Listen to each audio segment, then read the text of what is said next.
we're moving on to breakfast, and I'm making my brownie batter overnight oats. What I love about this recipe is, like I said, I just put everything into a bowl, divide it among 4 containers, and then I have breakfast ready to go to grab and go for my week. So the great thing about this too is you can have them cold straight out of the fridge, or you can microwave them for 30 to 60 seconds, and then it's more of a warm oatmeal treat. So I guess it just depends on what you like, and I also like to warm it up, especially when it's cold outside.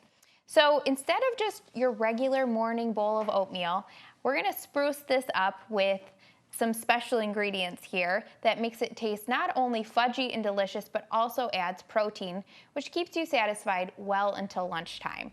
So first, I'm gonna start with just old-fashioned oats, and we have 1 cup of oats here. To add the punch of protein, we're gonna do protein powder. So this is a 1/2 cup of protein powder. You could also do peanut flour and swap it out altogether, or you could just add an additional 1/2 cup of oats if you don't want to do the protein. What I love about protein, like I said, is it really satisfies you and it keeps you full until lunchtime. So usually whenever I have anything that has whole grains, I add some protein to it as well. It's a nice balance. And then we have here a 1/4 cup of cocoa powder, and that's what gives it that rich chocolatey flavor.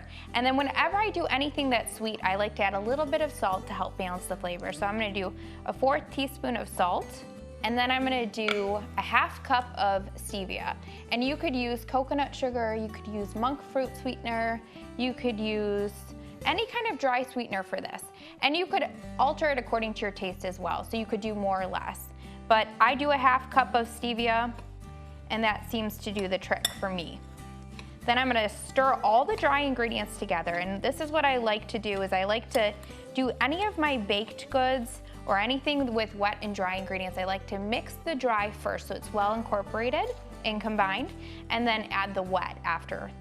So I have 1 cup of Greek yogurt, and that's something else that if you don't have it in your fridge, you can do applesauce. Or mashed banana. A lot of times people ask me, I can't do Greek yogurt, I can't do any kind of dairy, what should I swap it out with? Applesauce or mashed banana or even pumpkin could replace the yogurt in this recipe. So I'm gonna give that a quick stir, and then I'm gonna add our milk. So we have here 2 cups of almond milk.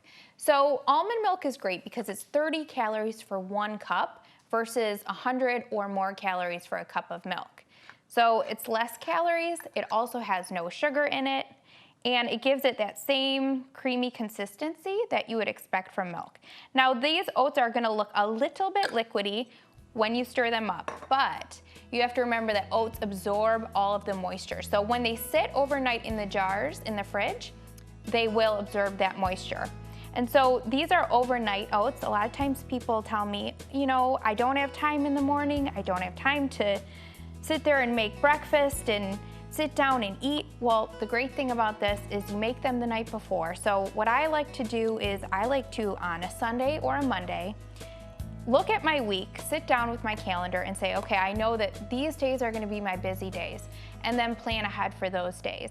So you can see that this is looking a little bit on the liquidy side, just like I told you to expect. And then, like I said, once the oats sit overnight, it will absorb all that moisture, and it'll be nice, and it's almost like an oatmeal consistency that you'd expect, but a lot more fudgy, a lot more chocolatey, so it's absolutely delicious. And you would want to divide it among your jars. So for this, you want to leave a little bit of space at the top because it will expand just a little bit. And then I like using mason jars because not only are they cute and fun, but also you can label them really easily, and then you can wash them and keep reusing them. Then we have breakfast that's ready to go. And the good thing about this recipe too is it's something that's kid-friendly, and I think that most people really enjoy the flavors of brownie batter. So anybody that likes brownie batter will love this recipe, and I don't know many people that don't.